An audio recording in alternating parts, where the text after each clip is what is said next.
Всем доброго времени, друзья, очередная посылка, и давайте глянем, что китайцы нам прислали. А здесь вот у нас вот такая вот фигня, даже непонятно, что это такое. Ну, у меня с английским плохо, это скорее всего, если по картинке так посудить, это порошок для чихания. Ну не знаю, китайской фантазии просто нету предела, блин, что только они не придумают. Ну вот такую вот фигню тоже выпустили.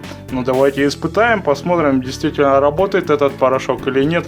Чё-то мне неохота это все нюхать, блин, оно что-то какого-то странного цвета, блин, непонятного. Ну да ладно, раз уж заказал, надо будет испытать обязательно. Вот так вот он выглядит, поближе вам покажу. Ну непонятная какая-то хрень.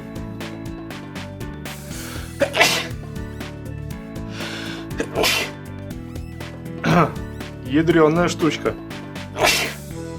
Ну, в общем, что можно сказать, друзья, штука рабочая, китайцы придумали фигню какую-то, но действительно работает, действительно можно расчихаться с этой фигней неплохо причем.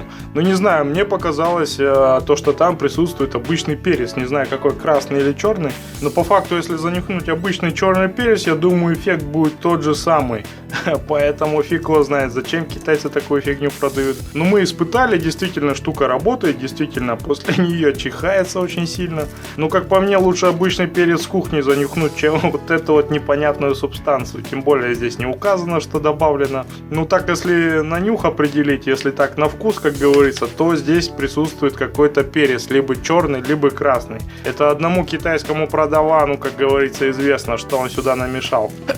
В общем, как-то так, друзья. Тут обозревать больше нечего. Кто не подписался на канал, обязательно подписывайтесь. Нас ждет много интересных посылок. Ну а я буду на этом с вами прощаться. Всем всего доброго, хорошего настроения, до новых посылок. Пока-пока.